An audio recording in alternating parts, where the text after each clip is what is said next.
Fala galera, bem-vindos a mais um vídeo aqui no canal.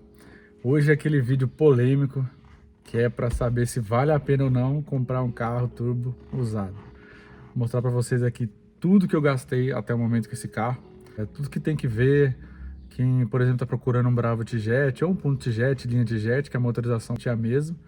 Então, vou mostrar para vocês aqui, eu tenho uma planilhinha que eu coloquei de gastos que eu gastei até o momento. O negócio é bravo, viu, galera? Se você quiser ver tudo que eu gastei até o momento, acompanha o vídeo aí.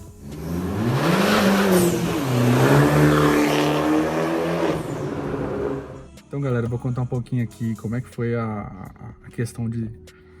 como é que eu achei nesse carro, por onde eu fui, por onde eu procurei, etc e tal.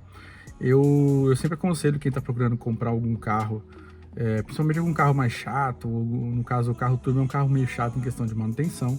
Você tem que ter uma manutenção bacana, senão você vai ter um gasto muito elevado no futuro. Aconselho entrar nesses grupos de Facebook, por exemplo, Clube do T-Jet, não sei o que lá do T-Jet, ou seja outro carro, por exemplo, o Clube do Golf, etc e tal.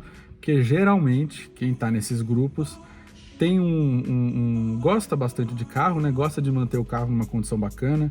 Então, assim, é uma pessoa que vai gastar um pouquinho mais de manutenção com o carro do que, por exemplo, uma pessoa que só está pegando o carro para dar rolê e daqui a um ano vai vender. Esse é o tipo de pessoa que você não deve comprar carro na mão dele, porque, assim, provavelmente você vai pegar uma bucha, vai gastar uma nota para levantar o carro às vezes não tem procedência. Então, assim, você tem que tomar muito cuidado nisso. Bom, galera, na época, foi o começo do ano passado, eu estava tentando procurar um carro turbo. Eu tinha um Punto Black Motion, vou botar aqui na tela para vocês a foto dele. Ele era um carro que me atendia demais, tinha teto solar, multimídia, era um carro, assim, até que bacana em questão de potência, era 1.8 da Fiat. Ele era meio beberrão, só que era um carro que me atendia. Eu também não sou uma pessoa que gosta de acelerar muito, em questão de velocidade final, eu gosto mais de questão de aceleração. Então, assim, o Punto me atendia muito. Só que eu sempre gostei de carro, sempre foi meu sonho ter um carro turbo. E no início do ano passado, mais ou menos em abril, início não, né? Mais ou menos em abril de 2021, eu consegui realizar esse sonho meu, né? Que era comprar um carro turbo. Aí eu fiquei assim, pô, que carro turbo que eu vou comprar? Queria um carro manual, um turbo manual, que pudesse, assim, ter um conforto bacana, me atendesse em relação também faixa de valores. Ano passado não estava essa loucura de preço que está hoje, a inflação absurda, principalmente na parte de carros. Tem carros que inflacionaram mais de 10, 20%. E aí eu comecei a buscar carros seminovos, eu não queria carro novo, 0 km, pela questão de que os modelos, na época que eram 0 km, não me atendiam em questão de, ou preço, obviamente, por exemplo, comprar um Golf GTI, um Golf TSI, estava fora do meu orçamento. Você tem que ser realista também quando você está procurando um carro, você está querendo trocar de carro. E também, por exemplo, o Onix Turbo, Up TSI, Zero, eram carros que não me atendiam em questão de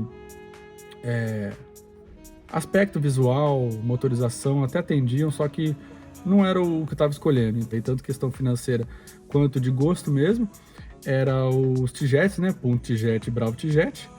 E também, por exemplo, o Golf TSI. Comecei a procurar, aí acabei ficando entre alguns carros, fui eliminando algumas opções, procurei bastante por Web Motors, a LX, e no LX tem bastante anúncio que é furada também, então você tem que tomar um pouquinho de cuidado. E acabou que eu mandei mensagem para um rapaz de Minas sobre esse Bravo que eu tenho hoje, né? Comecei a perguntar o que o cara entendia na verdade, o que o cara tinha feito de manutenção, como é que era o carro, até que eu estava aqui em São Paulo, pedi para um colega meu, que mora em BH no caso, o carro estava em BH, para dar uma olhada no carro, dar uma verificada, né? E ele foi ver o carro pessoalmente, tinha alguns detalhes já que o dono tinha colocado no anúncio. Por exemplo, a roda estava dessa maneira aqui, o carro tinha recentemente feito um Stage 2, né? Que é o que? O remap da central, né? Você vai andar com mais pressão de turbina, etc e tal. Para a questão do T-Jet, o Stage 2, você troca os bicos injetores e para rodarem no álcool, você coloca um downpipe, que é para ter uma vazão maior na saída da turbina. e faz o remap da central, né, para você andar com uma expressão de turbo. Então, aí eu pedi para esse amigo meu que é de Minas dar uma olhada no carro. Ele foi, pegou o carro, deu uma volta, aparentemente estava tudo ok. E aí que eu falei assim, beleza, então eu pedi na realidade para esse colega meu levar numa loja, né, para fazer uma pré-compra, ver o que realmente tinha que fazer no carro. Tem muita gente que compra na emoção e eu falei assim, cara, eu preciso fazer um negócio bacaninho. Viu que era necessário trocar no carro, coloquei no orçamento, negociei com o rapaz também, falou assim, olha, você está pedindo isso, só que tem isso aqui para fazer, etc e tal, e ver se conseguiria chegar num valor que os dois achassem honesto, né? Até que a gente chegou no valor e beleza, fizemos o negócio.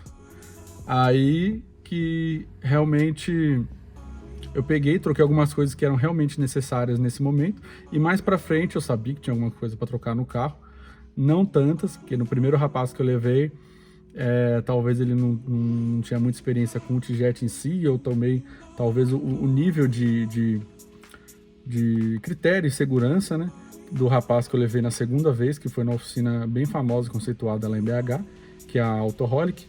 Eles têm um know-how bacana com o T-Jet, então sim, sempre é bom quando você está procurando um carro mais chato em questão de manutenção, você procurar oficinas que conhecem do projeto, para você sair de lá com um carro totalmente confiável. E basicamente foi isso que eu fiz. Eu pedi para esse colega meu levar esse carro na Autoholic, lá em BH. Eles fizeram um pente fino, mandaram uma lista gigantesca. O meu olho saltou desse tamanho, porque eu não esperava algumas coisas lá. Eu estava em contato por telefone, né, com um rapaz da Autoholic. Eu falei assim, olha, eu quero que o carro saia daí redondo, sem nada, porque eu não quero ter problema. Por eu ter a necessidade de viajar a longas distâncias, eu tenho que ter um carro 100% confiável, né? E aí foi isso. Vou mostrar para vocês aqui algumas coisas que eu tive que trocar. Então, galera, aqui foram algumas... Eu fiz, na realidade, uma lista, né, um Excel aqui para ter o controle do que eu já troquei nesse carro. Eu gosto também de ter esse histórico de manutenção, né? Que eu gosto bastante de andar com o carro redondo e até depois para futuramente, como é um carro nichado, né, de público, não é, por exemplo, um carro, por exemplo, igual um Argo, igual um Gol, que é um carro que ele vende, né, se vende muito fácil. Então é um carro que para você ter uma confiabilidade bacana e passar para o próximo dono, quando eu for vender esse carro, mostrando que eu tenho esse histórico de manutenção, você vende e acaba vendendo o carro de uma maneira muito mais fácil, né? Bom, eu coloquei aqui que o antigo dono tinha feito, que ele tinha feito o Stage 2 recentemente, logo quando ele pegou o carro, e o que ele já tinha trocado, né? Bom, então assim, o antigo dono trocou velas, né? Colocou velas originais NGK, porque ele fez o remap, né? Óleo motor, né? Básico, da Motul 4100, óleo de câmbio, correia dentada, esticador. Ele colocou um filtro esportivo da Swap com intake. Vou colocar aqui a foto do filtro para vocês terem uma noção do que é o intake e o filtro esportivo, né? Trocou os bicos dijetores, né, para Bosch, que é uma necessidade quando você vai rodar com T-Jet a álcool. Você tem que fazer essa troca. Downpipe, válvula de prioridade da BIP Turbo e o remap, né, no caso, ele utilizou o remap do Overspeed, que é um preparador que conhece bastante essa parte de T-Jet. Bom, o que eu fiz de manutenção com o carro? Eu troquei engrenagem virabrequim mais parafuso, né? E aqui eu coloquei, por exemplo, marca, categoria, por exemplo, peça, ou se foi peça ou mão de obra, valor, etc e tal. As peças que foram trocadas até o momento, né? Vou passar um pouquinho de peça e mão de obra. Vai estar tudo meio que junto, só que aí eu mostro para vocês como é que o valor foi o valor final, né? Então, troquei engrenagem virabrequim, mais o parafuso, polia de comando de válvula, né? Bomba d'água, água desmineralizada, aditivo do radiador, e aí no caso aqui é a mão de obra, né? Troca da engrenagem do virabrequim, da polia, bomba d'água, liga de arrefecimento, troca de sistema de tornearia do bloco, do caos do motor, suporte hidráulico do motor do lado direito. Então você pode ver, por exemplo, tem algumas peças que o valor é um pouquinho caro, como por exemplo esse suporte aqui hidráulico do motor do lado direito. É um suporte um pouco crônico, né? Para, por exemplo, o Bravo, ele custou na faixa de 889, sem contar frete, essas coisas. e mão de obra, né? Suporte, olha, tem muita coisa aqui, por exemplo, que eu tive que trocar e coisas, por exemplo, como estética. Por exemplo, eu fiz higienização dos bancos, que no caso os bancos estavam muito sujos, estavam com umas manchas. Então eu fiz uma higienização aqui num rapaz da região. O serviço ficou ótimo, ficou com um aspecto novo do banco. Então assim, são coisas que eu fiz, que pintura do para-choque, porque eu deixei o carro num rapaz, ele pegou e bateu o para-choque do carro. Eu deixei para consertar e o cara vai lá e me raspa o para-choque. Enfim, disco de freio, pastilha, fio de freio, o óleo do câmbio de novo, porque lá em cima na realidade ele trocou o óleo de câmbio, só que estava vazando, então eu tive que trocar de novo. Teve que abrir o câmbio, trocar o óleo, trocar as juntas, etc e tal, para parar de vazar, né? Então também par de pivô, retentor do câmbio, retentor do volante, suporte inferior do câmbio, mangueira do radiador, bucho do agregado e também as mãos de obras, né? Quanto que ficou de mão de obra para essas coisas. Então, ó, somando tudo, a bateria também estava com baixa voltagem, eu não troquei até o momento, porque ela está rendendo. Vou deixar isso mais para frente. Reforma das rodas, né? Que as rodas estavam precisando de um tapa, de um talento, estavam arranhadas. Óleo motor aqui eu tive que trocar de novo, porque deu a quilometragem, né? E aqui assim a questão de estética, por exemplo, as lâmpadas que eu utilizei que eu estava utilizando no farol baixo. Somando isso tudo, galera, questão de peça e mão de obra, até o momento foram gastos, arredondando aí, quase 12 mil reais.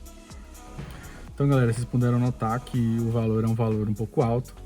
Então, assim, para quem quer andar com um carro sem ter problema, sem ter dor de cabeça, um carro confiável, você tem que... quanto mais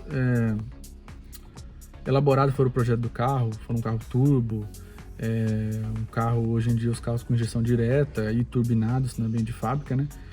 Eles, assim, são carros que futuramente você vai ter uma manutenção mais pesada. O carro ele te entrega uma tecnologia, só que ele vai cobrar depois. Ele vai cobrar como o valor da mão de obra, o valor da peça em si. Então, você tem que avaliar muito bem isso no momento que você for comprar um carro, principalmente se ele for usado. Então, galera, esse foi o vídeo de hoje. Tentei passar para vocês aqui, na verdade, tentei passar para vocês qual que foi a minha experiência de comprar um carro turbo usado. Se valeu a pena, para mim valeu muito a pena, porque é um sonho realizado e assim, não adianta nada a gente trabalhar para não conquistar os nossos sonhos, né? Bom, turma, o vídeo de hoje foi esse. Quem puder dar uma curtida, compartilhe com os amigos, se inscreve no canal. Valeu!